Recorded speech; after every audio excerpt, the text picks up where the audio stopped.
Let's turn to business news now and cross to Wellington. We're beaming in via the wonders of modern gizmos as Giles Beckford, our business editor.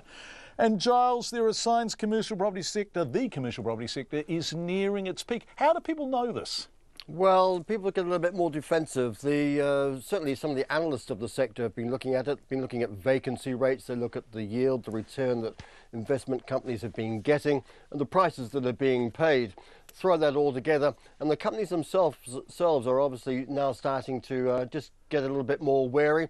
We've seen that today from one property investment company called Argosy, where at its annual meeting it's just tweaked its investment strategy slightly, and what it's doing is that it will invest slightly more into industrial property where there is still a shortage and there's strong demand, and prices are still they're reasonable, should we say, in the sort of relative strength of things for the sector.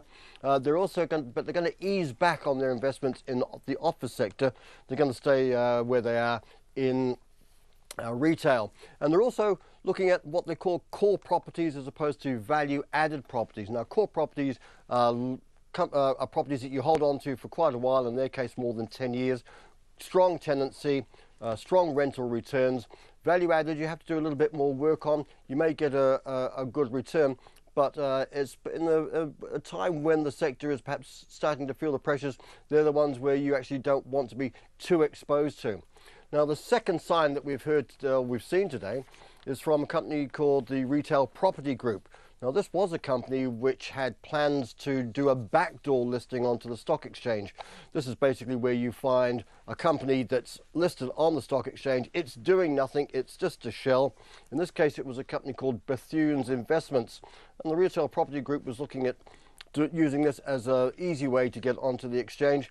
It was touting its investments and its assets to potential investors, and the feedback that it got from them was that, well, you may have put a price tag of somewhere around $575 million on your portfolio, but quite frankly we don't think it's worth that, and we wouldn't be investing to support that sort of valuations that you want.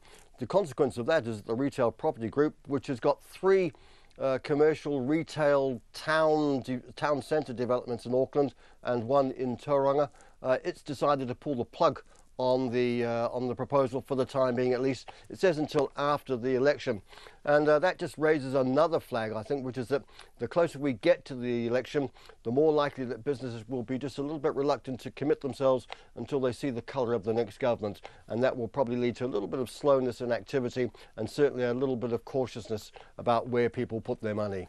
Giles Beckford looking at the commercial property sector. Thank you, Giles. What happened on the markets today? Another solid day for the stock exchange. Our share market up 30 points, that's about 0.4% to 7713. That's just 20 points off a record high. The New Zealand dollar is a bit becalmed at the moment, 74.4 US cents and 93.7 Australian.